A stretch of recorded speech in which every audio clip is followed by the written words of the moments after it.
Our final session brings us to the heart of why we all are here. Impact. Real, tangible, and everyday impact is what we're talking about, and the kind that changes how women access services, how communities stay informed, and how government reaches the last mile. Technology becomes meaningful not when it is the most complex, but when it solves the simplest, most human problems. When it brings healthcare closer, when it makes safety accessible, when it ensures that no one is left behind simply because the system wasn't built for them. To share her powerful journey of building technology that empowers beyond code, beyond titles, and beyond boundaries, please welcome Sudha Shetty, founder of Melura, for our final talk of the day under the track Beyond Code, Women NGOs, and Governments Using Tech for Everyday Impact. With all your permission, I'm going to sit down. I'm just recovering from an ankle fracture. So, though I did do my TEDx talk just about a month ago with my fractured ankle, but thank you for letting me sit. Thank you for the organizers and the session chairs for giving me an opportunity to speak to you all today. And what I want to say is tech looks very different from where I stand. So I want to talk about Beyond Code, women, NGOs, governments using tech for everyday impact. Here, I'm going to talk not just about AI, but also tech as tech, right? Something like an engineering solution. And why did I say tech is very different? I love Gagna's talk. I understood the big picture that she wants to provide network for the entire the rural poor. So that's fantastic. That's exactly what I also want to talk about, but from a very different perspective, because I'm not technical in any which way, but I work on the ground with women on their livelihood, and that increases their income, and that also provides a better lifestyle for the family. And that's what I wanted to share with you today. And before coming here, I said, okay, let me sound a little cool. Let me, Google some tech buzzwords and just kind of rant it out. I said, no, not doing it. Nothing went into my head. So I said, I'm going to stick to what I know better. So if you look at India's digital power, especially if we look at all our India stacks, Aadhaar, UPI, DigiLocker, these are all open, scalable, and democratic. And the whole world is looking at us, observing. I think we had UPI much before even in the US, you know? So the world is looking at us, observing us, and seeing what is that we can do. But the challenge within India is the uneven access, right? Somebody doesn't have the confidence to do something online. Somebody doesn't have the speed, doesn't have the connectivity. Somebody has to go look for somebody else's computer to see. Or maybe they have this second-hand phone with a broken screen, right? Our access to all these digital offerings is uneven.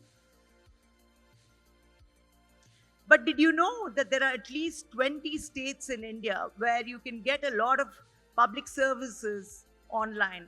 It could be your property documents, it could be your certificates like your birth certificate, death certificate, trade licenses, and so on. All this, again, is not accessed evenly by everybody. Probably who are educated, who are able to do it. Some people in the rural areas are able to support someone else to access it. But the challenge is it's still uneven access. All this didn't happen by magic, right? There were a lot of foundations working with the government to make these kind happen. For example, eGov is a foundation. I think Mr. Nandini Ekani is on the board of it, working on municipal and service delivery stacks. Now, if you ask me to explain what that means, I wouldn't. I know what happens, but I don't know that term. Delivery stacks. Open G2P. This is, I think, from Triple ITB, where this helps in direct benefit transfers. They have worked on this. So the open tech, that is the invisible backbone that's supporting government and NGOs to solve the problem on the ground.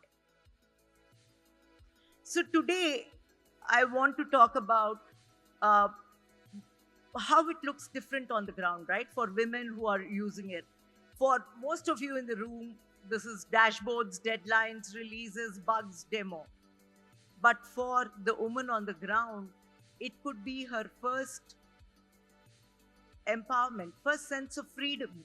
It's her first bank account, it's her first digital payment, her first customer outside her own village. So I want to share a few stories from the last mile.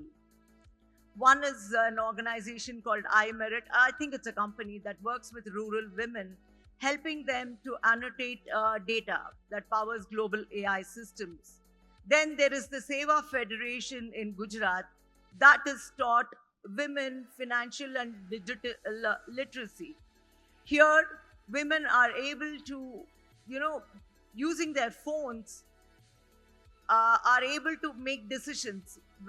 I could be a farmer and say like, oh, when is it the best time for me to plant my seeds? When can I sow my seeds? And when should I harvest my crop? So all this literacy is being given to them by Seva Federation. I think they've trained about 1 lakh women.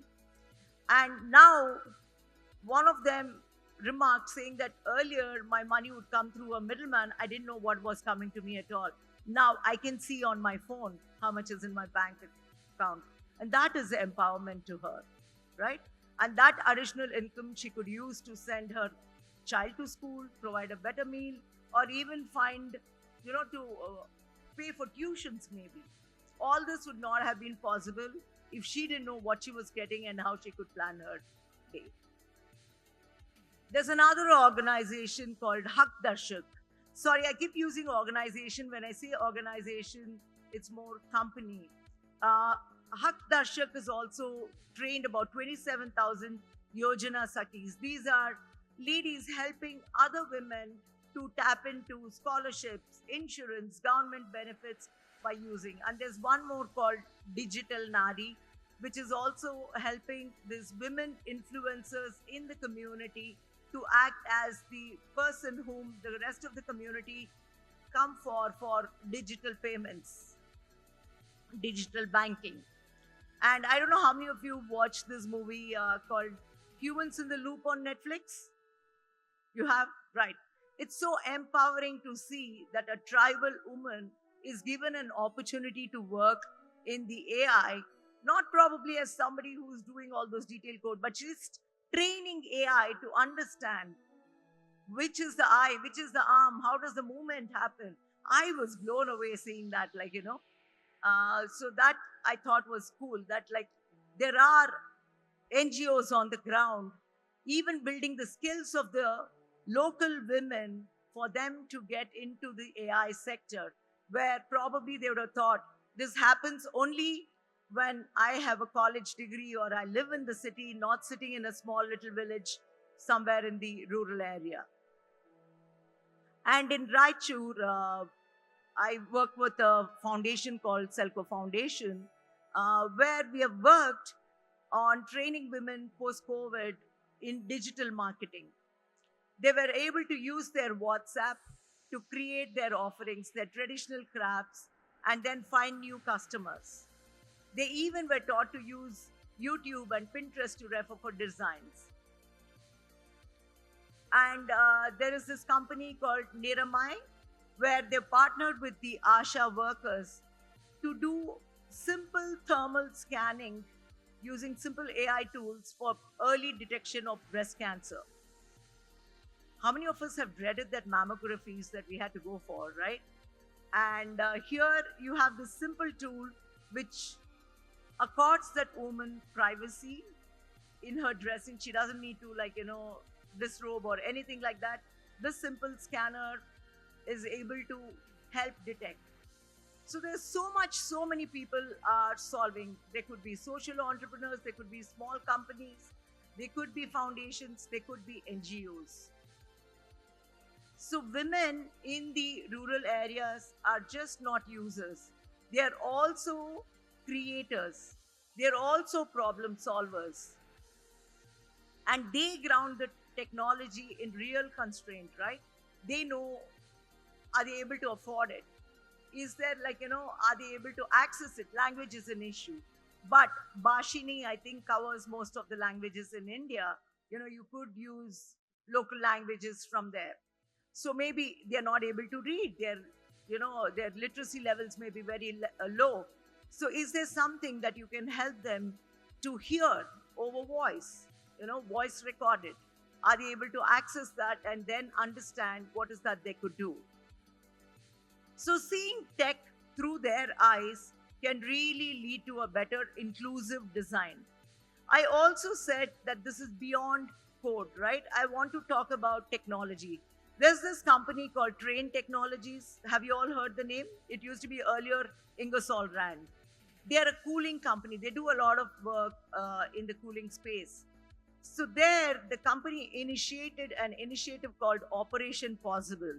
This was something like the employees giving back, and they decided they wanted to solve the common problems that they see facing. And they looked at the street vendors. How many of us have seen our street vendors pushing the cart or keeping, like, the greens and vegetables by the side of the road and selling? What is their shelf life? The produce they bring in the morning, they have to dispose by evening. Otherwise, they have to just throw it or give it away for free, because the vegetables wither, the greens kind of, like, dry up. So these guys, they said, we are all engineers. We are all putting our effort into coming out with a lot of cooling solutions. Why don't we do something for these vendors? And they came out with a technology, a cool film, that if you put it on top of the cart, it's able to preserve these leaves and vegetables for 3 more days. Think about the additional income. Even if that street vendor is earning 300 rupees more, at the end of the month, it's 3,000 rupees more. And what's the interesting thing here? They did it. They are engineers. They did the best that they could. They came out with this technology. But that's not the mandate of the company to go and sell it or give it to somebody. Here's where the NGOs, we stepped in. We said, we will take it to the last mile, and we will, try it out and come back to you with what's the feedback on the ground. And we did. We have piloted it in Raichur recently, and there is this old sweet vegetable. No, he's a fruit vendor, sorry. He sells banana. The smile that he has. And Selco Foundation does a lot of work with solar also. So we even fitted a small panel on his cart above the roof. So he has now light in his cart. He has a place to charge his mobile phone. He said evenings I had to go back by around 6:37 once it gets dark, because I couldn't do anything. But now I'm staying up until 10 o'clock. My fruits are staying fresh. My income is increasing, So it feels so good to see these stories in reality. You are creating this possibility for them to move out of where they are to grow bigger, So the questions that I would request you to think about when you are developing your products is, does this work on a basic phone? Would it work on old shared computers? What happens in low or unstable network? How does it behave on a shared family device in local languages? Every button, every translation and speed improvement that you make ripples outward. Your work may expand choices for women you may never meet. That person in Raichur or in Bhubaneswar may not be coming to a GHCI event and run into you, but she's thanking you from there. You changed her world. You changed her life. You changed it for her family. So therefore, I invite you to widen your user base when you build, from the first user to the last, and there you are expanding the possibilities. Thank you so much. Thank you so much. Give a huge round of applause. Let me have Yogini onto the dais to give away the. Now we all.